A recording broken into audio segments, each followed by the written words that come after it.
MQM ने देखना है कि उसने हुकूमत के साथ रहना है या अपोजिशन के साथ जाना है। अच्छा, अगर तो अपोजिशन के साथ नहीं जाती एमक्यूएम और हुकूमत के साथ खड़ी रहती है, फिर तो इमरान खान साहब के 80% चांसेस होंगे। चौधरी परवेज लाई जो है वो नंबर तोड़ सकते हैं, वो उधर से नून लीग के बंदे तोड़ सकते हैं पंजाब से, जो कि उस दिन वोट डालने ना जाएं। और वो अपोजिशन जमातें जो अभी खुद ये दलाइल दे रही है कि ये ज़मीर की आवाज़ पे होता है, अगर कोई ज़मीर की आवाज़ पे वोट डालता है नहीं डालता। जो मौलाना फजल रहमान साहब ने अमरीकी सफ़ीर, जो खातून सफ़ीर थी, उनसे मुलाकात की और उनसे मुलाकात में कहा, गफूर हैदरी साहब ने उन्होंने कहा जी आप जो है वो आप ही हुकूमतें बनाते और गिराते हैं पाकिस्तान में। और फिर इन लोगों ने कहा, मौलाना फजल रहमान की जमात ने, कि आप सारे अंडे एक बास्केट में मत डालें। अस्सलाम वालेकुम जी, शहर इक़्तिदार से मैं हूं अदनान याकूब। आप देख रहे हैं आराइश न्यूज। इस वक्त मुल्क में एक सियासी हलचल मची हुई है।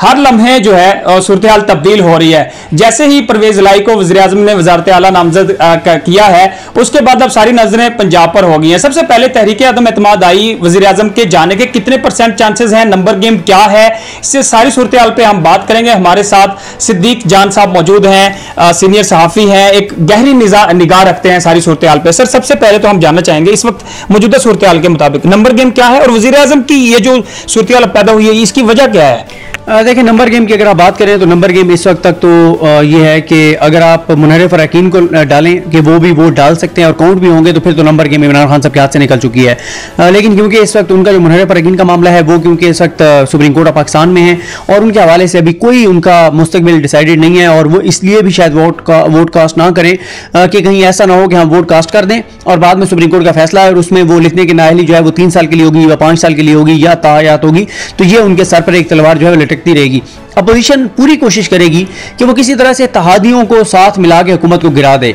अच्छा, उसमें भी मैं आपको बता दूं कि क्योंकि जिस वक्त हम ये वीडियो रिकॉर्ड कर रहे हैं, इस वक्त ये कहना भी ज़रूरी होता है क्योंकि हर लम्हा बलम्हा सूरत हाल बदल रही है, तो ऐसा भी हो सकता है कि हम जब वीडियो रिकॉर्ड कर रहे हैं उसके बाद कोई डेवलपमेंट हो जाए। तो ये बताना ज़रूरी है कि जिस वक्त हम वीडियो रिकॉर्ड कर रहे हैं इस वक्त तक एमक्यूएम ने कोई अनाउंस नहीं किया।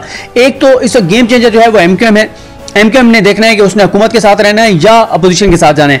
अच्छा, अगर तो अपोजिशन के साथ नहीं जाती एमक्यूएम और हुकूमत के साथ खड़ी रहती है, फिर तो इमरान खान साहब के 80% चांसेस होंगे उनके हुकूमत में कायम बरकरार रहने के। उसकी रीजन ये है कि जाहिर है फिर एक सवाल और अभी बरकरार रहेगा कि मुनहरिफ अरकान किधर जाएंगे, वो डाल सकते हैं नहीं डाल सकते, वो कितनी तादाद में होंगे, ये एक बड़ा सवाल होगा। और फिर उसमें यह भी देखना है कि इस काफ लीग उधर चली भी जाती है अगर अपोजिशन की तरफ, फिर ये देखना है कि चौधरी परवेज लाई क्या जो है वो गेम डालते हैं। चौधरी परवेज लाई इसलिए इंपॉर्टेंट है कि आपको याद होगा कि जब पंजाब में वज़ारत आला के लिए वोटिंग हुई थी, बुज़दार साहब से ज्यादा वोट, बुज़दार साहब को जितने वोट पड़े थे वज़ीर आला के तौर पर, स्पीकर के तौर पर चौधरी परवेज लाई साहब को उससे ज्यादा वोट पड़े थे। यानी इसका मतलब यह है कि अपोजिशन के बेंचों से भी उनको वोट पड़ा था।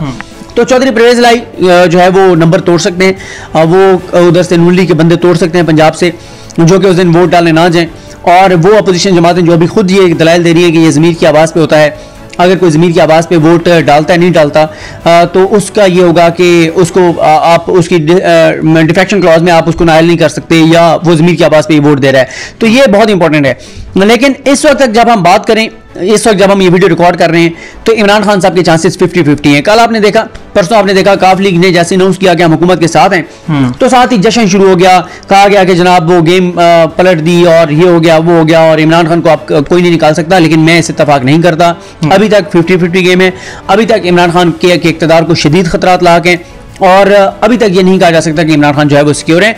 एमक्यूएम का ऐलान होगा, एमक्यूएम अगर हुकूमत के साथ खड़ी हो जाती है फिर 80% चांसेस होंगे, 20% फिर भी खतरात हैं उनके लिए, क्योंकि वो जो मुनहरिफ अरकान वाला है, वो जो ज़मीर फरोश हैं, वो जो लोटे हैं जिन्होंने पैसे पकड़े और हो गए उनकी वजह से। लेकिन अगर एमक्यूएम आ जाती बी अपोजिशन के साथ चली जाती है, फिर इमरान खान साहब के पास जो है वो, फिर इमरान खान के इक़्तिदार के बचने के 20% चांसेस होंगे, फिर 80% चांसेस उनके जाने के होंगे। ये मुनहरिफ अरकान और एमक्यूएम के फैसले के बाद भी जैसे तारिक बशीर चीमा अगर नहीं आ रहे, तो अलीम ग्रुप और तरीन ग्रुप का भी कोई फैसला सामने नहीं आया, इसका भी तो नुकसान हो सकता है सर। देखें, जो अलीम ग्रुप है, अलीम ग्रुप के वफाक में कोई MNA उस तरह से नहीं है। अलीम खान ग्रुप के, हाँ, अलीम खान ग्रुप तो इतना मैटर नहीं करता वफाक में, बल्कि मैं तो समझता हूँ पंजाब में भी इतना ज्यादा मैटर नहीं करता। हाँ, तरीन ग्रुप मैटर करता है, लेकिन तरीन ग्रुप भी मेरा ख्याल है कि तरीन ग्रुप ज्यादा पंजाब में इंटरेस्टेड था। और अगर वो पंजाब का अनाउंस कर देते हैं कि हम चौधरी परवेज लाई को वोट देंगे, जो कि परवेज लाई सब दावा भी कर रहे हैं, उनकी बात हो गई है, लेकिन वफाक में इस वक्त जो लोग हैं जो बज़ाहिर तीन ग्रुप के साथ अपने आप को एफिलिएट करते थे, लेकिन मेरा ख्याल है कि वो इस वक्त तीन ग्रुप का उस तरह से हिस्सा नहीं है। वो खुद ही ये कर रहे हैं, जैसे राजा रियाज इस तरह के मामला। तो तरीन ग्रुप पंजाब में तो मेरा ये ख्याल है कि वो सपोर्ट करेगा चौधरी परवेज इलाही को, क्योंकि पहले भी जब अपोजिशन के साथ भी मुलाकातें हो रही थी तो उसमें यही था कि चौधरी परवेज इलाही ही उम्मीदवार होंगे। लेकिन इस वक्त उनके मफादात की जंग है, सिर्फ मफादात की जंग नहीं है, बहुत सारे मामलात हैं, बहुत सारी जगहों से चीज़ें हो रही हैं, तो इसलिए कुछ भी कहना तो कबल अज़ वक्त है। लेकिन ये ज़रूर है कि चौधरी परवेज इलाही जो है वो वफाक में भी बंदे तोड़ सकते हैं, पंजाब में भी बंदे तोड़ सकते हैं, लेकिन यहाँ पे कुछ भी कोई बड़ा अपसेट हो सकता है, क्योंकि इस वक्त आपको पता है कि पाकिस्तान की सियासी तारीख का एक बड़ा एक इस वक्त दौर गुजर रहा है और इसका हवाला अगली कई दहाइयों तक दिया जाता रहेगा। अच्छा सर, खत का जिक्र वजीर आजम ने किया, उसके बाद अभी तक भी बड़ा जिक्र हो रहा है। असद उमर ने भी कहा कि नवाज शरीफ के इसके मुलव्वस होने का इंकशाफ है। ये खत कहाँ से आया है और इसकी बेसिक क्या है, इसकी सूरत हाल क्या? देखिए, खत के हवाले से मुख्तलिफ तरह के दावे हैं। हुकूमत ने तो दावा किया कि उनके पास एक खत है जिसमें यह सारा है कि कौन सी कुव्वतें जो है वो इमरान खान की हुकूमत को घर भेजना चाहती हैं और क्या सूरत हाल है। लेकिन इसमें यह बात आप ध्यान में रखें कि जो हमारे बहुत सारे सहाफ़ी तजज़ियाकार कह रहे हैं ना कि जनाब वो तो पाकिस्तान के अपने ही किसी सफारत खाने का किसी सफ़ीर का खत होगा। तो विकीलीक्स क्या था, वो जो डिप्लोमेटिक केबल्स थी वो क्या थी, वो इसी तरह से थी ना कि मिसाल के तौर पर आप अगर बोलें जो मौलाना फजल रहमान साहब ने अमरीकी सफ़ीर जो खातून सफ़ीर थी उनसे मुलाकात की और उनसे मुलाकात में कहा, गफूर यादरी साहब ने उन्होंने कहा जी आप जो है वो आप ही हुकूमतें बनाते और गिराते हैं पाकिस्तान में। और फिर इन लोगों ने कहा, मौलाना फजल रहमान की जमात ने, कि आप सारे अंडे एक बास्केट में मत डालें, आप बेनज़ीर भुट्टो को सपोर्ट मत करें, हम भी पढ़े हैं राहों में, हमें खिदमत का मौका दें, हम भी हाजिर हैं, हमें तो मौका देकर देखें, हम आपके खादिम, हम आपके नौकर। और उस वक्त जो अमरीकी सफ़ीर जो खातून थी उन्होंने जो अपने मुल्क में केबल भेजी थी उसमें उन्होंने लिखा था कि मौलाना फजल रहमान किंग तो नहीं है लेकिन वो खुद को किंग मेकर समझते हैं और उनके वोट बराए फरोख्त हैं जिनके वोट पैसे से खरीदे जा सकते हैं। ये उन्होंने कंक्लूजन भेजा था और वो फिर लीक हुई और वो आपके सामने। तो इसलिए ये आप ये नहीं होता कि ऐसा नहीं होता कि ब्लैक एंड व्हाइट में नहीं होता कि एक मुल्क किसी दूसरे मुल्क को लिख के भेजेगा कि धमकी देगा कि जी हम आपको धमकी दे रहे हैं, हम आपकी हुकूमत गिराएंगे। ऐसा नहीं होता। होता यही है कि आपके सफ़ीर ने किसी से मुलाकात की है, उसने वहाँ से आपको लिख के भेजा है, डिप्लोमेटिक केबल थी या कोई इस तरह की चीज़ थी कि जनाब यहाँ पे ये बातचीत हो रही है और अदम एतमाद का जिक्र हो रहा है और वो ये कह रहे हैं कि अदम एतमाद अगर नाकाम हुई भी तो हम फिर ये कर देंगे, हम वो कर देंगे। और मैं आपको बताऊँ इसकी बहुत सारी मिसालें मौजूद हैं। मैं अक्सर ये हवाला देता हूँ कि ईसा नकवी साहब जिनकी बड़ी कमांड है इस सारे इंटरनेशनल अफेयर्स के ऊपर, वो ये बताते हैं और उन्होंने ये उस दिन अपनी एक वीडियो में हवाला दिया कि 1946 से लेकर 2000 तक इन 54 बरसों में 84 अटैम्प्ट्स जो हैं वो सक्सेसफुल अटैम्प्ट्स हुकूमतें बनाने या गिराने की, तब्दील करने की अमेरिका की जानिब से दुनिया भर में की गई सक्सेसफुल। जो सक्सेसफुल नहीं हुई वो अलग हैं। तो इसमें कोई शक नहीं है कि अमेरिका जो है वो ये खेल खेलता है और बैरूनी कुव्वतें खेल खेलती हैं कि वो मुख्तलिफ मुल्कों में, हमारे जैसे मुल्क और हमारा तो जोग्राफियाई हवाले से हमारी तो इंपॉर्टेंस बहुत ज़्यादा है। देखें हम CPEC यहाँ से गुजर रहा है और BRI का हिस्सा है CPEC। अगर BRI के मामले में अमेरिका ओपनली कह रहा है कि हमने BRI को रोकना है, G7 कंट्रीज कह रही हैं, सारे अमेरिका के इत्तेहादी कह रहे हैं, अमेरिका और चाइना की जंग है, अमेरिका और रशिया की जंग है। इस वक्त वो हर उस मुल्क को डैमेज करेंगे जो रशिया और चाइना के साथ खड़ा है। और पाकिस्तान यूक्रेन वाले मामले पर रशिया के साथ नहीं है पाकिस्तान, लेकिन रशिया के साथ ये है कि अगर कोई पाकिस्तान को फायदा हो सकता है तो पाकिस्तान उससे फायदा उठाएगा। ठीक है, ये नहीं है कि पाकिस्तान किसी जंग में उसको सपोर्ट करेगा। और इसी तरह से जो CPEC है हमारा, वो क्योंकि चाइना का मफाद है तो अमेरिका तो ओपनली कह रहा है कि उसने चाइना का रास्ता रोकना है। तो इसलिए इस सारी सूरत हाल में पाकिस्तान फोकस पे होगा और पाकिस्तान को डिस्टेबलाइज करने की कोशिश की जाएगी, पाकिस्तान में इंतशार की कोशिश की जाएगी, पाकिस्तान को कमज़ोर करने की कोशिश की जाएगी। और हमारा दुश्मन भारत देख लें, वो ओपनली कहते हैं कि पाकिस्तान को सब फंसे से मिटाना है, पाकिस्तान को तोड़ना है, बलूचिस्तान को अलग करना है। तो ये सारी चीज़ें वो कहते हैं। तो इसलिए ये चीज़ें जो है वो बड़ी ख़तरनाक सूरत हाल की तरफ जा रही हैं। अल्लाह करे कि पाकिस्तान में जो है वो चीज़ें बेहतरी की तरफ जाएं, लेकिन अभी तक तो चीज़ें जो है वो बहुत ही ज़्यादा। अच्छा सर, थोड़ा सा मुख्तसर ये भी जानना चाहूँगा कि ये ख़त जो है वज़ीर आज़म ने कहा कि हम चीफ जस्टिस ऑफ पाकिस्तान को भी दिखाएंगे, दूसरा सदारती रेफरेंस भी चल रहा है, अब तक की जो समातें हो चुकी हैं, ये मामला कहाँ जाता हुआ नजर आ रहा है आपको? देखें, कुछ भी कहना कबल अज़ वक्त है। एक तो आप ये भी देखें कि ये 186 के तहत है, आइन के आर्टिकल 186 के तहत है। तो इसमें सुप्रीम कोर्ट जो राय देगी उसकी वो बाइंडिंग नहीं होगी स्पीकर के ऊपर कि वो उस राय से इत्तफाक करें या ना करें, वो फिर भी रूलिंग दे सकते हैं। और सुप्रीम कोर्ट ये कह चुकी है कि वो इंटरनल जो है उसके मामला हैं पार्लियामेंट के, उसमें नहीं जाएंगे। तो अभी तक कुछ नहीं कहा जा सकता। लेकिन एक चीज़ तो देखें, इमरान खान को भी शायद ये अंदाज़ा होगा कि शायद उन्हें को बहुत बड़ा रिलीफ ना मिले, लेकिन इमरान खान असल में ये इसलिए रेफरेंस लेकर गए कि पूरी कौम ये देख ले कि इमरान खान क्या कर सकता था। इमरान खान ने सब कुछ करके देख लिया, बाकी भी तो तारों का काम है, सुप्रीम कोर्ट ऑफ पाकिस्तान का काम है। और ये दिमाग से जजेस किया कि भाई ये तो फिर म्यूजिकल चेयर बन जाएगी, कल को कोई भी बैरूनी कुव्वत हमारे 15-20 लोगों को खरीदेगी और हुकूमतें बनाएगी और गिराएगी। और इमरान खान साहब ने दुरुस्त कहा कि अगर इस तरह से 15-20 लोगों को खरीद कर रिजीम चेंज होने लगी तो फिर अमेरिका को क्या जरूरत है इस्लाम को निकालने के लिए, उन्होंने जो कुछ इराक में किया, जंगें क्यों लगाएंगे वो।